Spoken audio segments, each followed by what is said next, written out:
Salut à tous les amis, on se retrouve aujourd'hui pour parler du Ballon d'Or. On va faire notre propre classement, notre top 30, et on va voir qu'il risque de différer de ce qu'il va être réellement, parce qu'on a tendance à oublier des critères. On va en parler tout de suite.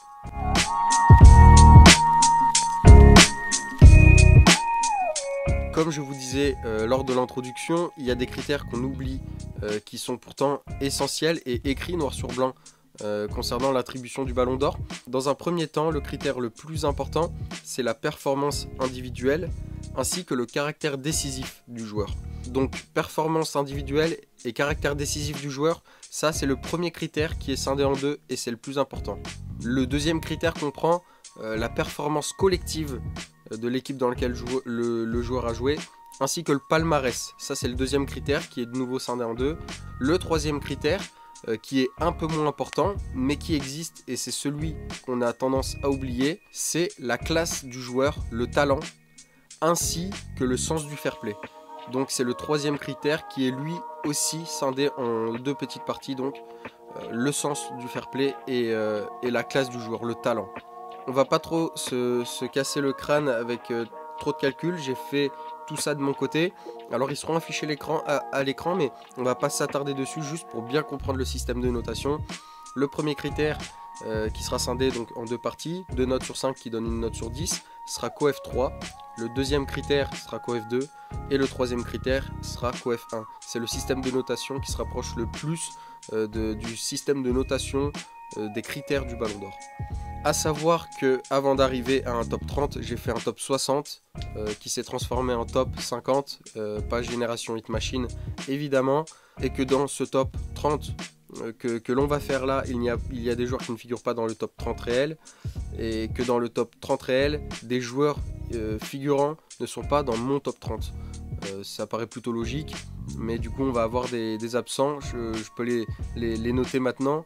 Ruben Dias, Odegaard, Çalhanoğlu, Dibu, Martinez, ce sont des joueurs qui ne seront pas dans mon top 30. Federico Valverde aussi. Voilà, ça ce sont mes grands absents du top 30. Dernier aparté avant de démarrer le top 30, pour pas que le classement soit trop biaisé, concernant le palmarès, on a un système de notation très précis différent des autres notes, qui est le suivant. Je vous affiche le tableau de combien de points rapporte telle compétition, comme ça vous savez tout maintenant, c'est parti. En commençant tout de suite avec notre numéro 30, du coup, Declan Rice, top saison du côté d'Arsenal. Il a été l'une des pièces maîtresses, il a été très décisif pour un joueur évoluant à ce poste-là.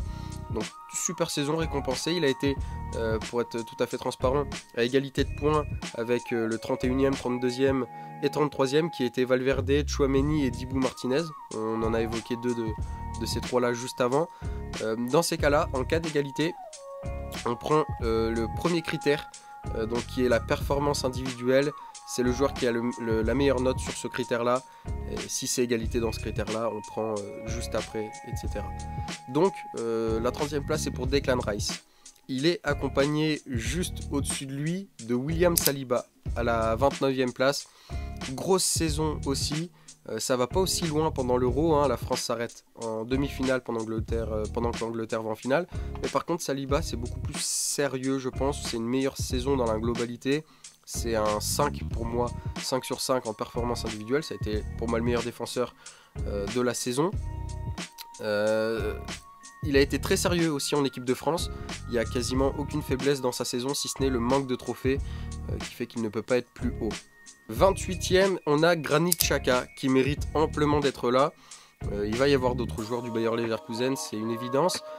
Entre le Bayer Leverkusen et la Suisse, on a été garni avec Granit Xhaka parce que c'était deux équipes qui jouaient bien au football, qui étaient agréables à regarder.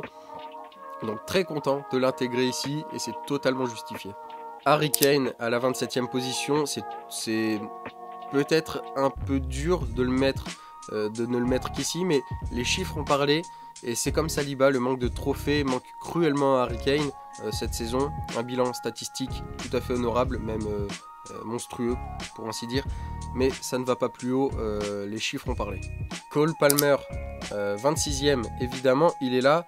Je m'attendais dans mon propre classement à le mettre plus haut, mais ce qui va ne pas jouer en sa faveur, jouer en sa défaveur, ça va être donc le palmarès évidemment, bien que la finale d'Euro du coup lui apporte un petit quelque chose, mais c'est tellement insignifiant par rapport à d'autres joueurs.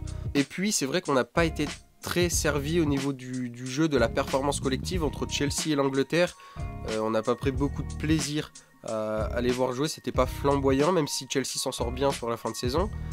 Donc ça fait qu'il ne sera pas plus haut, mais super saison de Cole Palmer, et je pense que l'année prochaine, quand on refera cette vidéo, il sera un peu plus haut. 25e place, Mats Hummels. Si je devais absolument faire une charnière de la saison dernière, elle serait composée de Saliba et Hummels. Peut-être, ces deux joueurs-là ont été monstrueux. Hummels, je ne m'attendais pas à le trouver à ce niveau-là lors de cette saison. C'est un super parcours en Ligue des Champions. Encore une fois, on va parler du palmarès qui pèse un peu trop. Pour lui, c'est trop maigre.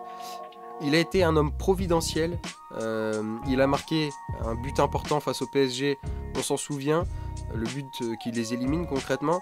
Par contre, c'est pareil, il n'y a pas l'Euro qui suit derrière pour lui. Il n'est pas là, il n'est pas sélectionné. Donc ça joue aussi un petit peu en sa défaveur. Mais grosse saison de Mats Hummels. Kylian Mbappé en 24e position. Alors je sais pas, ça fera toujours parler de toute manière du moment qu'on évoquera son nom. Donc on le met ici, nous, que 2,5 en performance individuelle.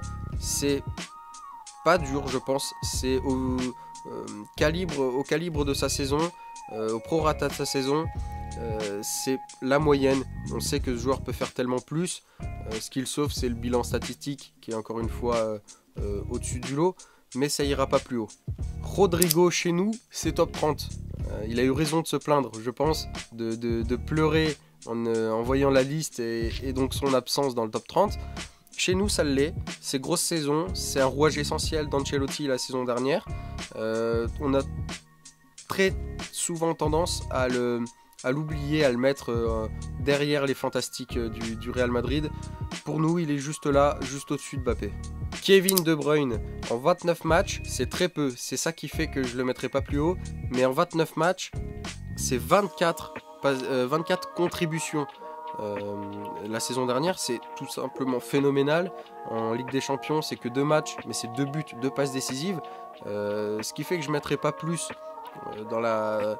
que je mettrai pas 5 dans ce critère-là, c'est qu'avec la Belgique, c'était beaucoup plus difficile, comme à chaque fois. Donc ça s'en arrêtera là pour lui. Oli Watkins, il est plus haut dans ce classement que Harry Kane. Faut-il s'insurger? Je ne pense pas. En Première Ligue, cette saison-là, c'est 19 buts, 13 passes décisives. Il emmène Aston Villa en Ligue des Champions, c'est pas une mince affaire. Il est le sauveur de l'Angleterre en demi-finale en remplaçant Kane. Lors de ce match-là, il rentre, il marque, il emmène l'Angleterre en finale. Non, Oli Watkins, c'est très sérieux cette saison, c'est mérité. Vitinha se trouve ici, au-dessus de Mbappé, donc je pense que c'est logique. Ça a été le meilleur Parisien de la saison dernière. En plus de ça, il a été particulièrement bon avec le Portugal durant l'Euro, donc c'est tout à fait logique. Julian Alvarez, je pense que il arrive toujours à bien s'en sortir grâce à son palmarès. Comme il y a 2 ans, mais c'est vrai qu'une Première Ligue, une Copa América, ça passe pas inaperçu. Il a été décisif quand même, hein, ça a été un joueur important, mais il n'a pas été l'homme providentiel, donc que 2 en performance individuelle. Je pense que c'est l'une des plus faibles performances individuelles de ce classement, mais bon, il a un très joli classement, je pense, donc c'est pas mal pour lui. Erling Haaland, donc juste au-dessus de Julian Alvarez, juste au-dessus de Kylian Mbappé. J'aime bien ces petits comparatifs là, ça nous permet un petit peu de nous situer.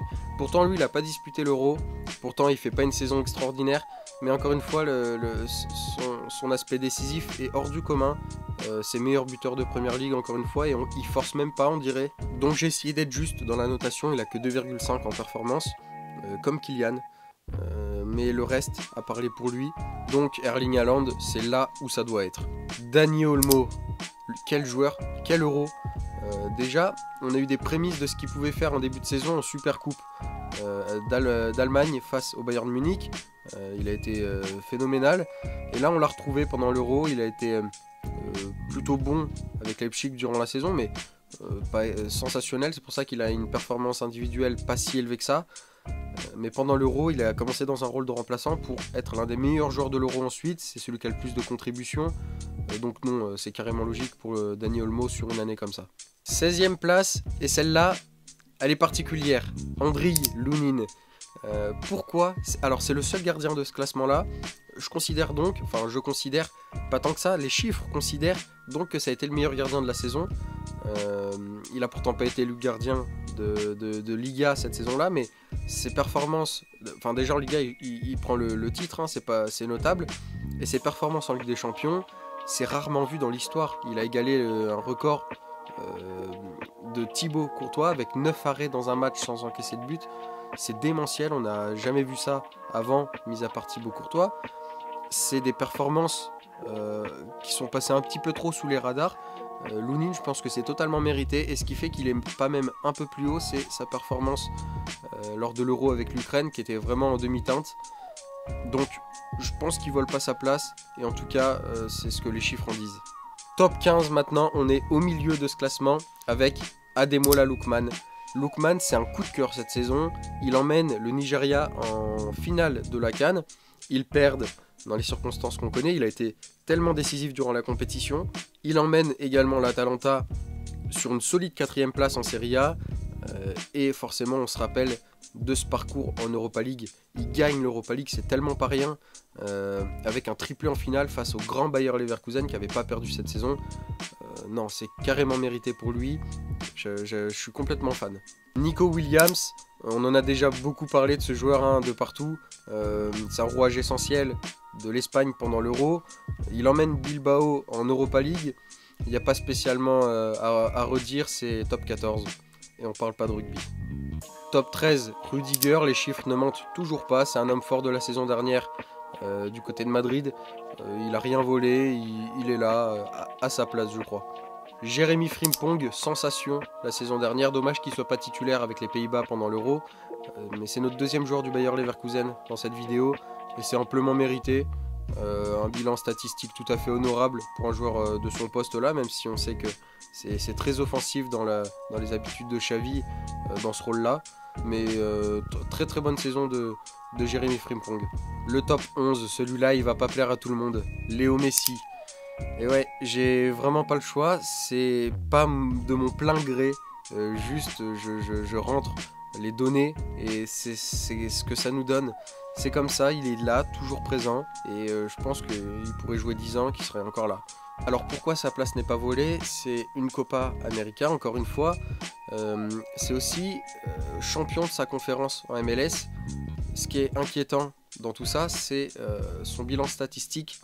20 buts, 18 passes décisives. On est dans les standards de Messi. Mais tout ça en 20 matchs. C'est-à-dire presque 2 contributions par match. Je pense que c'est du jamais vu. On ne peut pas le mettre plus haut de par son championnat, je pense. C'est pour ça que la performance individuelle n'est pas si élevée que ça. C'est que j'ai pris en compte aussi le championnat dans lequel il jouait. C'est juste une denrée rare, cet homme. Mais bon, j'apprends rien à personne là. En 10e position, on rentre dans le top 10. Le fameux. Et comme une passation de pouvoir, c'est Lamine Yamal. Ils ont la même note en plus. C'est au niveau de la performance individuelle qui fait la différence. Donc comme un signe du destin, Lamine Yamal, c'est une énorme saison à son jeune âge. C'est la saison de ses 16 ans, 17 ans pendant l'Euro. Nous, on l'a appris à nos dépens, hein, buteur face à la France.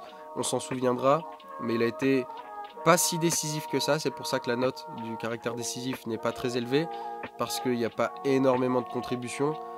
Mais bon, il y a des buts importants, du coup, notamment face à la France. C'est très, très prometteur, en tout cas, c'est amplement mérité, je pense. 9e, Toni Kroos.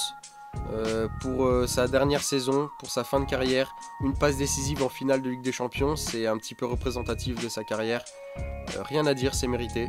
3e joueur du Bayer Leverkusen, no spoil, il va y en avoir un 4e.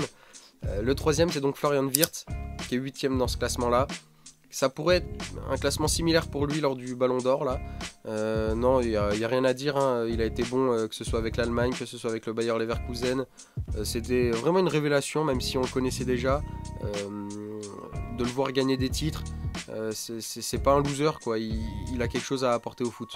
Ensuite, un autre presque teenager, hein, c'est Phil Foden, élu meilleur joueur de Première Ligue cette saison-là. y a pas vraiment matière à débat, il a été énorme, il a vraiment débloqué quelque chose statistiquement parlant. Donc sa présence ici est tout à fait logique, il pourrait, je pense, être plus haut dans le vrai classement du Ballon d'Or. Gratter une 5e place, quelque chose comme ça. Dernier joueur du Bayer Leverkusen, Alejandro Grimaldo. Là, par contre, je déteste ce terme de sous-côté, donc on va pas l'utiliser, on va dire qu'il est sous-évalué, mais à un point phénoménal. Il sort d'une saison, personne n'en a parlé, j'ai l'impression, enfin, évidemment que si, mais pas à cette hauteur-là. Les chiffres, encore une fois, je me répète, les chiffres parlent, ne mentent pas dans cette vidéo-là, et je parle pas des chiffres statistiques, bien qu'ils soient phénoménaux, mais ses performances, ses trophées, alors avec l'Espagne c'est un peu biaisé, c'était pas un titulaire, mais il a quand même cet euro. Non, franchement, Grimaldo, c'est largement mérité. Dani Carvajal, le fameux top 5 de ce Ballon d'Or, c'est lui qui l'entame. Certains le voulaient, même Ballon d'Or. Je pense que faut pas non plus pousser trop loin.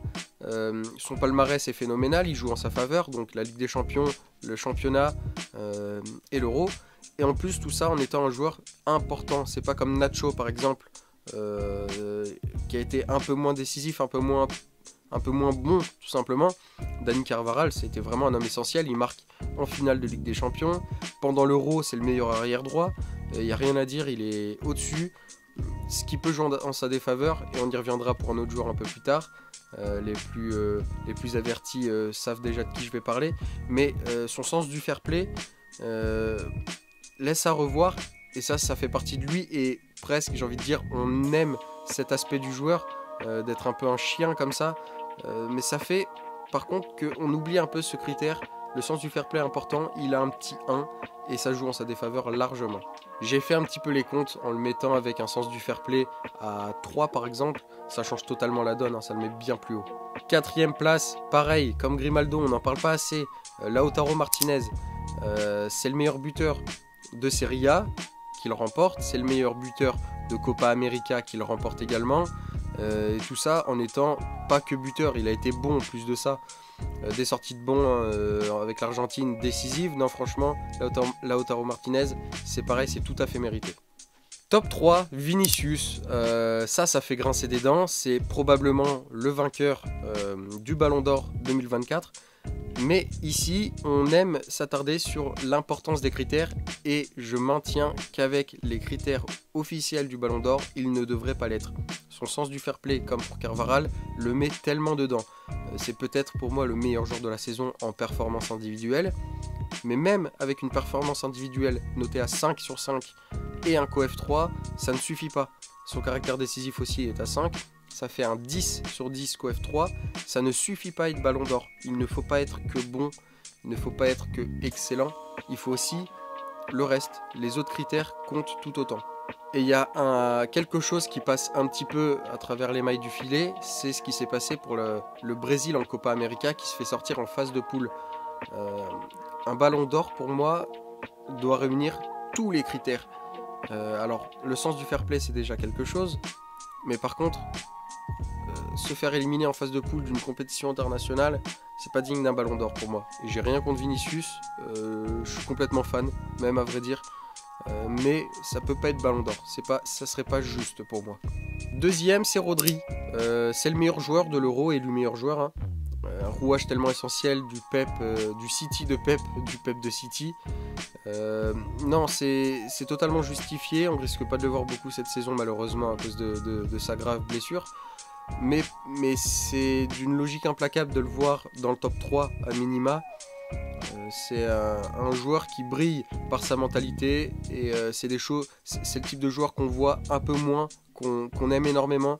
C'est pas le plus athlétique, c'est pas le plus rapide, c'est un joueur qui respire le foot, et ça fait du bien de voir des joueurs comme ça dans ce foot de plus en plus costaud, musclé. Et donc le Ballon d'Or pour moi n'est autre que Jude Bellingham, qui comporte un petit peu tout ce qu'il faut pour moi dans une saison quasi parfaite. Il a été excellent, il a joué à un poste qui n'est pas le sien, il est meilleur buteur de Liga il me semble, non c'est peut-être Dovbyk, mais bon je crois que c'est 19 buts en Liga, c'était pas tout à fait un buteur, hein, faut s'en souvenir aussi, c'est même un milieu plus 8 que 10 sur le papier. Il prend le championnat, il prend la Ligue des Champions en étant tout aussi décisif. C'est 5 buts et 6 passes décisives, 4 buts et 5 passes décisives en 11 matchs de Ligue des Champions. Donc tout à fait notable. Avec l'Angleterre, c'était pas fameux. Par contre, il se hisse en finale en étant assez important. On se rappelle de son but égalisateur face à la Slovaquie. Sans lui, l'Angleterre s'arrête en 8e de finale. Et c'est un retourné qu'il marque en plus. Donc le caractère décisif, là, pour le coup, il est à son paroxysme. Jude Bellingham est pour moi notre Ballon d'Or 2024, d'après les chiffres et les réels critères du Ballon d'Or. Merci à vous d'avoir regardé cette vidéo. On va suivre ce classement du Ballon d'Or, même si on note un réel désintérêt depuis quelques années sur ce classement, qui est plutôt compréhensible. Une récompense individuelle dans un sport collectif, ça fait beaucoup grincer les dents, mais ça fait partie du show. Et moi, je l'aime, ce classement, tant qu'il est juste, tant que c'est une belle récompense pour un joueur. Et j'aimerais que les critères soient réellement respectés, qu'on ne s'attarde pas que sur la performance du joueur. Voilà tout. Je pense qu'on verra Vinicius soulever ce trophée. Et puis à la fois, c'est sans rancune, hein. J'apprécie le joueur. Et je pense que quelque part, c'est pas non plus immérité.